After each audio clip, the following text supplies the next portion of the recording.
Math is a wonderful thing. Math is a really cool thing. Suppose that we are going to solve this system of equation using graphing. So when you graph these two equations, you will have this.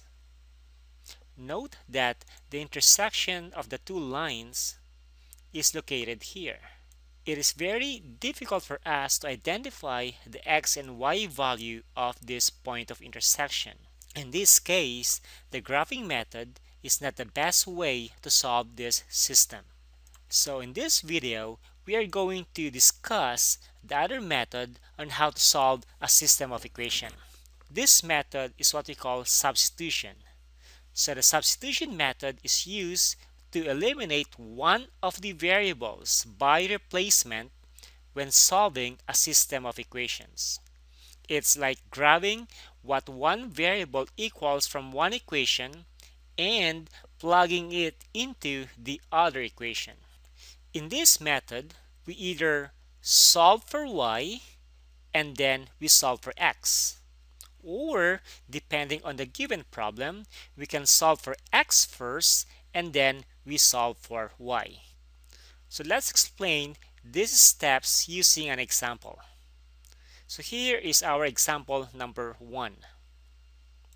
So for the first step, let's solve for the equations for y.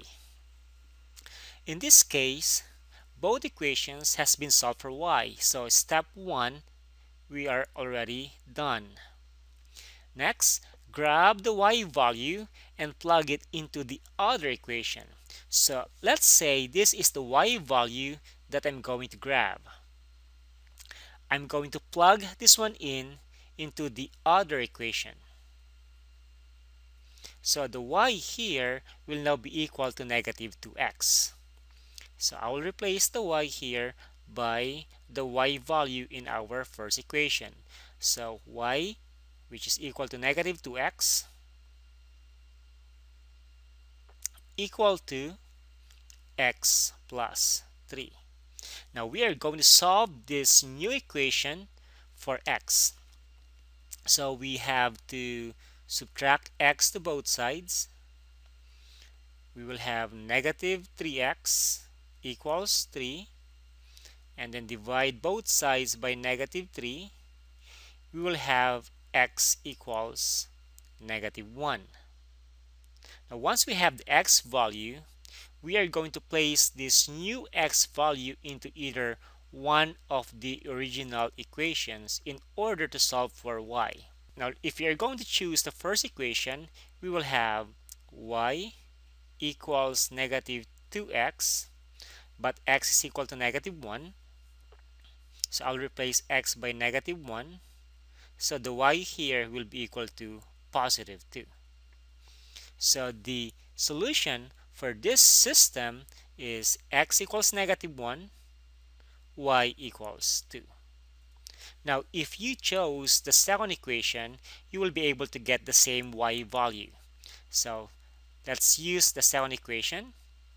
Y equals x plus 3, but x is equal to negative 1, so I'll just replace my x here by negative 1. And when you solve negative 1 plus 3, you will end up getting the same y value, which is y equals 2. So this will be the answer for this system of equation.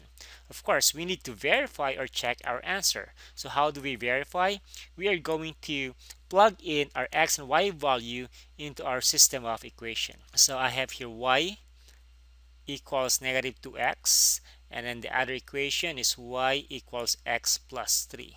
So when you say verify, we are actually just checking our answer. So to check our answer, we just have to plug in negative 1 to our x and then plug in 2 to our y. So y equals 2. X is equal to negative 1. We have to show that both sides are the same. So the left side is equal to 2. The right side is equal to 2 also. So for the first equation, we get a true statement.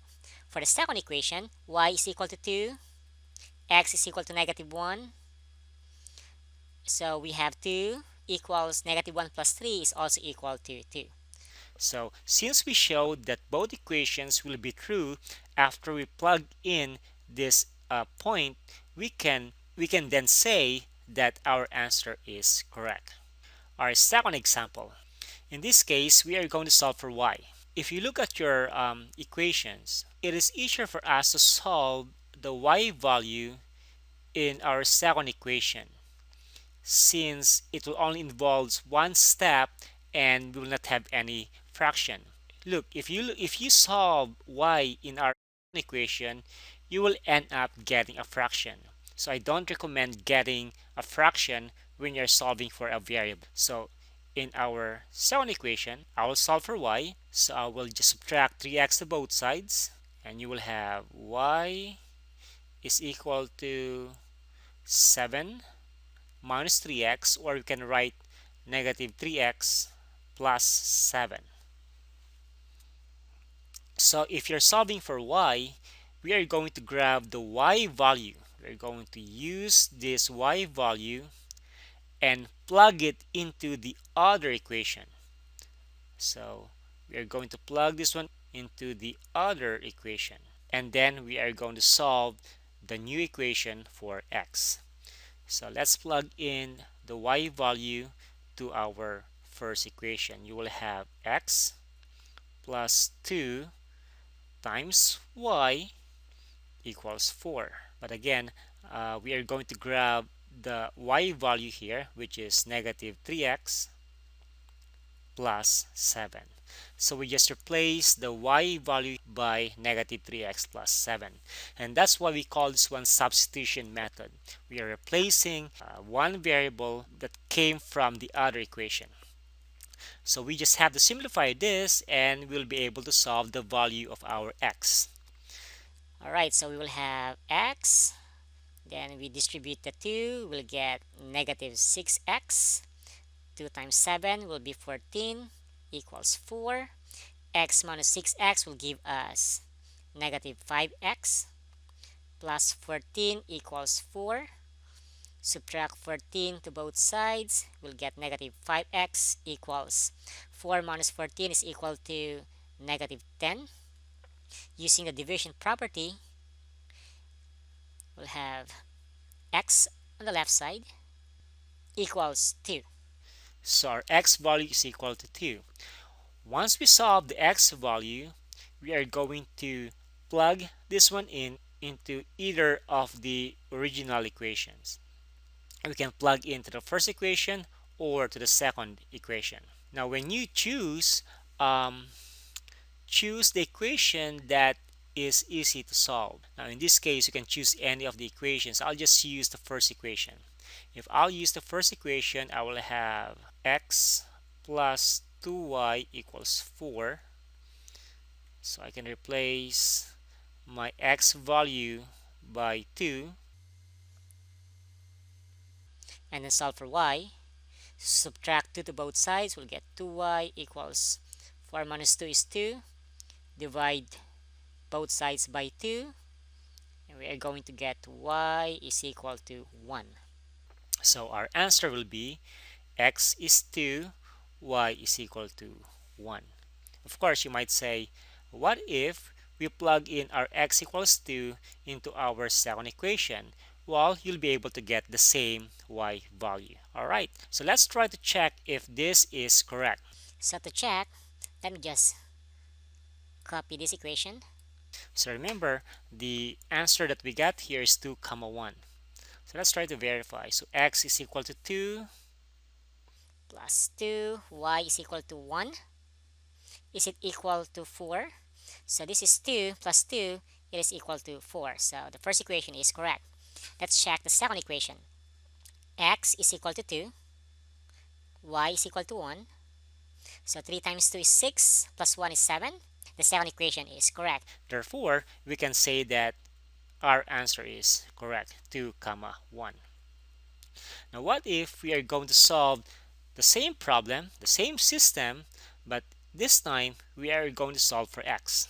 So when you solve for x, it's better for us to solve the first equation.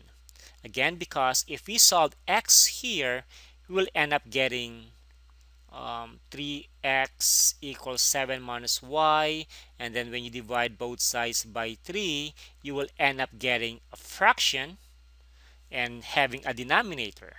We don't want that because it will make our solution more complicated. So what I'm going to do here is that I am going to solve x in our first equation. So here I just have to subtract 2y to both sides. So let me just use the first equation. Solve for x here. So subtract 2y. You will get x equals 4 minus 2y, or you can write negative 2y plus 4. So remember that this came from our first equation. So we are going to grab this x value and plug this one into the x value of the other equation. So we will end up getting 3 times x plus y equals 7. But remember, the x value here, we are going to use the x value from the first equation. So the x here is equal to negative 2y plus 4. So negative 2y plus 4. So we are going to solve this new equation for y. So let's distribute. 3 times negative 2y is negative 6y. 3 times 4 is equal to 12 plus y equals 7. Combining like terms, negative 6y plus y will give us negative 5y plus 12 equals 7. Using the subtraction property, subtracting 12 to both sides, and then this will cancel out. Using additive inverse, we'll have negative 5y equals 7 minus 12 is equal to negative 5. So divide both sides by negative 5, and we will get y is equal to positive 1. Once we solve for y, place this new y value into either of the original equations. So let me just bring this one down. We have to choose the equation that is easier to work with. So it seems like I will just use the first equation. So if I'm going to replace the y value by 1, we will get x plus 2 times y, which is 1, equals 4. We'll have x plus 2 equals 4. Subtract 2 to both sides, we'll get x equals 2. So we'll have 2 comma 1 as our answer. Now if you decided to replace the y value in your second equation, you will get the same x value. So let's show that right now. Replace the y value in our second equation, we'll get y equals 1. Subtract 1 to both sides, we'll get 6. Then when you divide by 3, you'll get x equals 2 also. So doesn't really matter, just choose one that is easier to work with. Once we have the point, we have to verify our answer. Note that this is the same answer that we got earlier. Okay, the only difference was for this problem we solved for y. On this same system, for the second method, we solve for x. So it does not really matter what method you're going to solve. You can either solve for x or solve for y. It really depends on how you see the problem. If you think that it's easier for you to solve for y, then go ahead and solve for y. But in some cases, y is not easy to solve, so we have to solve for x. Okay, problem number 4. For this problem, note that y has been solved already. So y is equal to negative 6 plus x. So I can just grab this y value, plug it into the other equation. So I'll just get negative 6 plus x and replace the y value in our second equation. So y is negative 6 plus x. So just replace y by negative 6 plus x minus x equals 7. Okay, let's simplify this one. We'll get negative 6. X minus x is equal to 0 equals 7. Negative 6 plus 0 is equal to negative 6 equal to 7. But we know that this one is false, since after plugging in we got a false statement.